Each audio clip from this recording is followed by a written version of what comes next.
Buenos días, ¿cómo estás? Tengo enfrente de mí en la computadora una nota que la verdad se indigna. Dice, los 5 estados más endeudados, no, los 10 estados más endeudados del país son de los más señalados por corrupción. Imagina qué lindo. Unos se endeudan y otros pagan la deuda. ¿Suena justo? Según datos de Hacienda, los 10 estados más endeudados en México son Quintana Roo, Coahuila, Chihuahua, Nuevo León, Veracruz, Sonora, Baja California, Nayarit, Distrito Federal o lo que es Ciudad de México y Zacatecas. Cada una de estas entidades ha tenido algún gobernante que ha creído que la tesorería del Estado es como su propia chequera. Y cuando les ha faltado dinero, pues han pedido préstamos o créditos y han generado tanta deuda que ahora los hijos nacidos en esos estados ya vienen con deudas que pagar. Priistas en su mayoría, un panista y un perredista. Al final, todos malos gestores. De acuerdo al estimado en junio de 2016, que es el último dato actualizado, la deuda por habitante, ojo, por habitante, es decir, desde el adulto, el anciano, hasta el bebé que nació ayer mismo. Por ejemplo, para Quintana Roo, pues la deuda por habitante es de 14,946 pesos. Para la Ciudad de México, 7,970 por habitante. Si eso lo multiplico por 4, 7 por 4, 28, más otros 3,600, son 31,600 los que se deben en casa nada más por deudas, que no son mías. Eso definitivamente no es justo. ¿O tú qué piensas?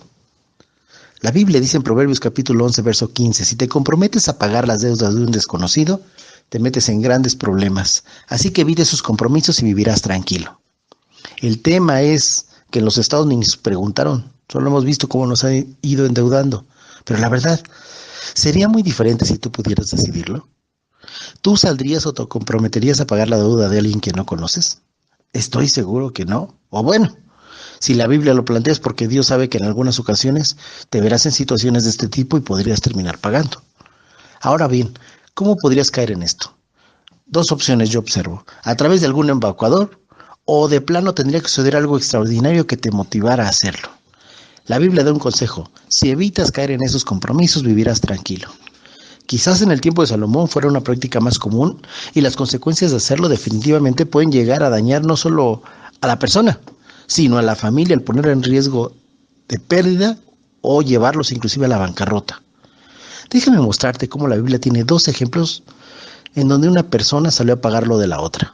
En ambos casos no fue un tema de un embaucador, sino de una acción extraordinaria que debería ponernos a pensar cuándo sí hacerlo y cuándo no hacerlo. Cada uno debe sacar su propia conclusión.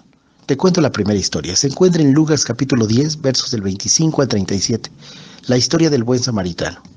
El hombre que venía de Jerusalén a Jericó y es asaltado y golpeado por ladrones. Queda tan herido que aparece medio muerto.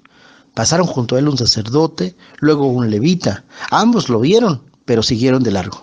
Después pasó un samaritano, quien lo vio, tuvo compasión de él, es decir, tuvo misericordia, lo ayudó, lo curó, lo subió a su caballo, a su asno, a donde iba.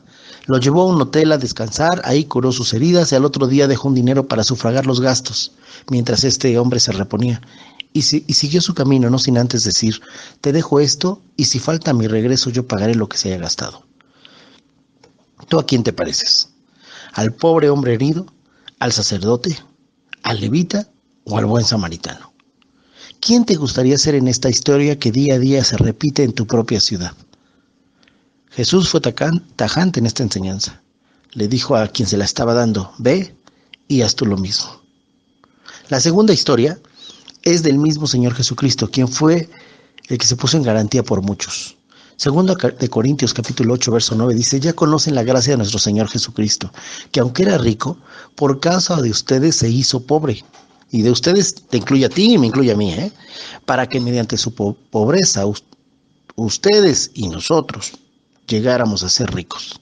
El Señor mismo se hizo cargo de pagar nuestras deudas, de sufrir nuestros dolores, de cambiar nuestra pobreza por riqueza. Y vaya que le costó, Te lo muestro. Jesús fue rechazado, herido de muerte y abatido. Dice el Salmo 69, verso 4, los que me aborrecen sin causa se han aumentado y son más los cabellos, más que los cabellos de mi cabeza. En Isaías 53, el verso 5 dice, Él fue traspasado por nuestras rebeliones y molido por nuestras iniquidades. Sobre Él recayó el castigo, el precio de nuestra paz, y gracias a sus heridas fuimos sanados. El verso 7 todavía sigue diciendo, fue maltratado y humillado. Ni siquiera abrió su boca y como cordero fue llevado al matadero. Como oveja enmudeció ante su trasquilador y ni siquiera abrió su boca. ¿Puedes ver cómo este proverbio se cumplió también en Cristo? Romanos 6:23 habla que el pecado hay que pagarlo. Cristo pagó por ti y pagó por mí. Esto a ti y a mí como beneficiarios nos convino. A Jesús le costó, como dice el proverbio, le costó grandes problemas. Pudo haber vivido tranquilo evitando este compromiso, pero su misión no la abandonó. Vino a rescatar, a ayudar y a salvar a los hombres. Y Él cumplió su misión. Yo se lo agradezco. Él pagó por mí. ¿Y tú? ¿Ya se lo agradeces? Soy Mauricio Bantelles, que Dios te bendiga y hasta mañana.